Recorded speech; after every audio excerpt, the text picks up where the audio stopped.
Սեռական այբուբեն խորագրի ներքո ես պատասխանում եմ բոլոր այն հարցերին, որոնք դուք ուղարկում եք մեզ։ Շնորհակալություն մեզ հետևելու եւ ակտիվություն ցուցաբերելու համար, մեզ համար անչափ կարեւոր է ձեր վստահությունը։ Իսկ այժմ կարդամ հարցերը։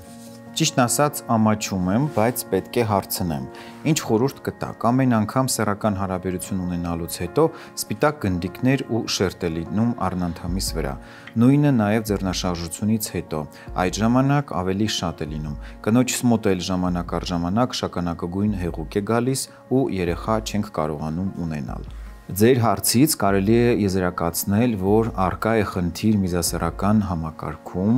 եւ ձեր գանգատները վերլուծելով կարելի է նշել, որ խնդիրը կապված է բորբոքային գործընթացի հետ, որի հիմքում կարող է լինել կամ որևէ սեռավարակ, կամ էլ կարող է խնդիրը պայմանավորված լինել ժամանակին ինչ որ մի չբուժված հանգամանքի հետ։ Ամեն դեպքում, եթե արդեն նկատվում է սպիտակ գոյացություններ եւ նաեւ կա արտադրություն, որը դուք նշում եք նաեւ ձեր կնոջ մոտ, նշանակում է խնդիրը փոխանցվել է նաեւ ձեր կնոջը։ Ինչ է պետք անել նման դեպքում։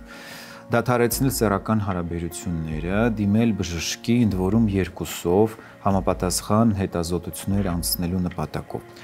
Երեխա չլինելու, այսինքն հղիություն չգրանցելու պատճառը կարող է նույնպես կապված լինել ձեր նշած գանգատի հետ, որովհետև ժամանակին չստուգված, չհայտնաբերված եւ չբուժված սեռավարակները կամ թեկուզ եւ ոչ սեռավարակները, բորբոքային գործընթացները կարող են բերել սերմնահեղուկի որակական ու քանակական ցուցանիշների վատ թարացմանը, ինչն էլ կարող է փաստորեն խնդիր հանդիսանալ հղիության պլանավորման համար։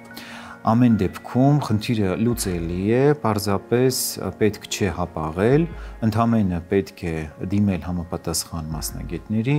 անցնել անհրաժեշտ հետազոտություններ եւ ստանալ լիարժեք ամբողջական բուժում։ Կարդամ հաջորդ հարցը։ Բարև ձեզ, ծննդաբերության ժամանակ որևէ կերպ կզգացվի, որ հղիության ընթացքում ձեռնաշարժությամբ եմ զբաղվել։ Գործնականում իհարկե որևէ կերպ պարզել, թե զույգը զբաղվել է սեռական կյանքով կամ դուք զբաղվել եք ձեռնաշարժությամբ, հնարավոր չէ, եթե չլինեն տեսանելի հետքեր կապված սեռական օրգանների չափսերի փոփոխության հետ։ Այնուամենայնիվ պետք է նշեմ, որ հարցը երևի թե գալիս է նրանից, որ հղիության ընթացքում զբաղվել եք ինքնաբավարարմամբ, որը այս պարագայում որևէ խնդիր իրենից չի ներկայացնում եւ առավել եւս ծննդաբերության ժամանակ նույնպես որևէ խնդրի չի կարող հանգեցնել։